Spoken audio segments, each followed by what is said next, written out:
Is that where the relationship with Saudi Arabia started with you? Yes, that's where the relationship started.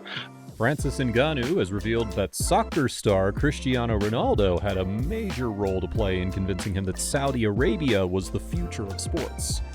Ngannou, who's set to make his boxing debut against Tyson Fury in the Kingdom in October, met Ronaldo in January during his visit to Saudi Arabia. CR7, who plays for Saudi club Al Nassr, convinced the Predator that there are tons of opportunities for athletes in the country. Maybe that's why Ngannou's negotiations with Saudi representatives were smooth like butter and they struck a deal within a few weeks. I remember when you left the UFC, when you parted ways, I remember you were in Saudi Arabia with Cristiano Ronaldo. You posted, is that where the relationship with Saudi Arabia started with you? Yes, that's where the relationship started. Here's what Ronaldo and Ngannou talked about.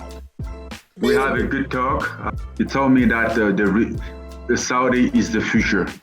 Like a lot of people doesn't understand now, but they are changing really fast. It's moving really fast, and that's even what I personally that was my feeling when I get there. Before that was my first time going to Saudi, and then I was literally like, I didn't really know how to carry myself, how to behave myself until I get there and find out that everything is cool. Moving on, Conor McGregor has thrown shade at Khabib Nurmagomedov. But before we find out what the Irishman had to say, please take a moment to subscribe to Takedown MMA and turn on those notifications. Thank you. Conor McGregor wasn't lying when he said his heart was black for Khabib. The two literally hate each other. And the Irishman, being the outspoken person that he is, never misses a chance to on his arch rival. Recently, Khabib's cousin Umar Nurmagomedov pulled out of his main event fight against Corey Sandhagen. And that drew a stinging response from McGregor, who tweeted and deleted that pulling out, quote-unquote, runs in the Nurmagomedov family. The tweet came hours after McGregor was forced to flee a family funeral after a brawl between mourners. The UFC star was filmed hurrying into his vehicle surrounded by security, having left the memorial for his late aunt Pamela in Prenton, Merseyside. Following the event, he posted an audio clip on Twitter saying, quote, "Merseyside is McGregor's." The tweet was later deleted. The Saddle Club, where the event took place, issued a statement regarding the incident. Here's what they said, quote, "The management would like to clarify the events of the 18th of July. Mr. Conor McGregor attended an intimate family funeral here at the Saddle Club. Subject to speculation, Mr. McGregor presented himself as a gentleman would when attending a family funeral. He was courteous, polite, and well-mannered to all our staff and members when in communal areas throughout the time he was here, taking pictures, signing autographs, and donating to certain charities on behalf of the family.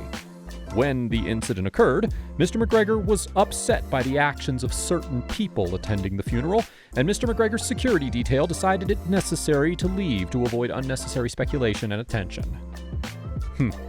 Never a dull moment in the former champ's life.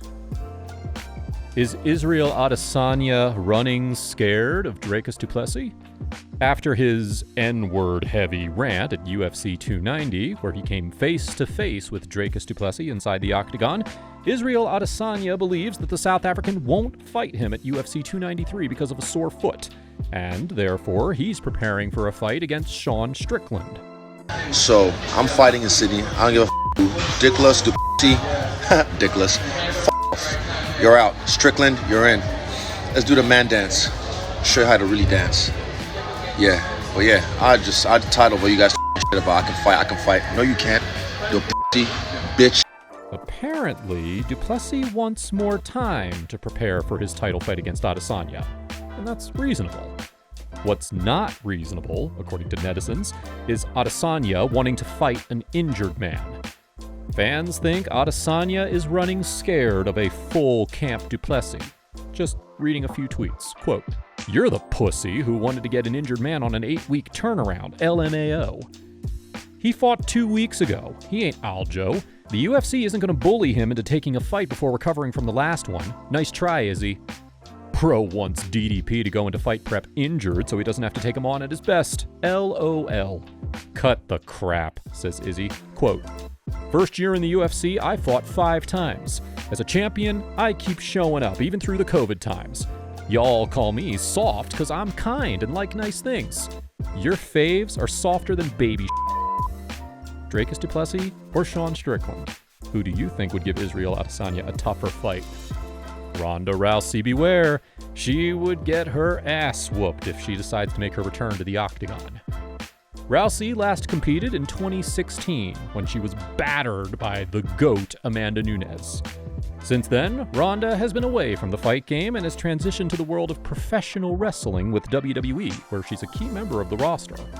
But with Amanda Nunes riding off into the sunset and the UFC and WWE being owned by the same parent company now, a rowdy comeback is on the cards, especially at featherweight. Should that happen, Julianna Pena would love to wipe the floor with her. If I was hopeful, I mean, yeah, I hope that Ronda comes back because she's another one that's had an ass whooping coming for her for 10 years, same as Raquel. So let's go. Sometimes I don't pay for cable, so I don't really follow too closely. But yeah, I've seen her. I think she does a good job. I know that her and Shayna got some bad blood. I saw that. It's just one of those things probably that, you know, like people like Brock Lesnar have done, you know, where they're in the contract negotiations with the WWE. So they, you know, they tease the whole UFC thing in order to get those contracts up there at the WWE even bigger. So I'm pretty sure that's what she's doing. Julianna Pena is expected to face Raquel Pennington in a vacant bantamweight title fight later this year. Who do you think would win a potential fight between Ronda Rousey and Julianna Pena?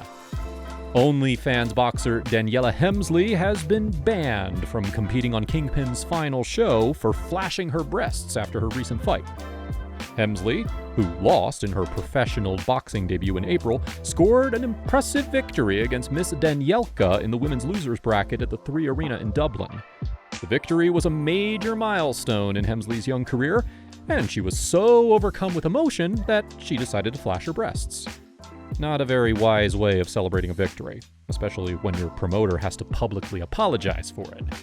Here's what KingPyn had to say in their official statement, quote, "We apologize fully to anyone upset by the broadcast.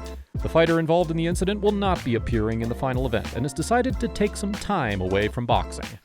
We will now be turning our attention to the KingPyn finals, with all of us more determined than ever to hold the greatest night of influencer boxing and showcase the very best sport we all love." Eddie Hearn thinks promotions like KingPyn should be kicked out of the game. My opinion is I hate it. I hate it. We've worked so hard for women in boxing to be respected for their ability, for their merits, for their hard work. One thing we must understand is that ain't boxing. And that needs to be pushed. All that stuff, misfits, kingpins, it needs to be booted so far away from professional boxing. And we really need to, you know, disassociate ourselves with what it is. Do you agree with Eddie Hearn? Let us know your thoughts in the comment section below.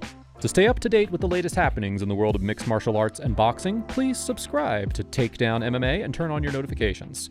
Thank you, as always, for your continued love and support, and we'll see you in the next one.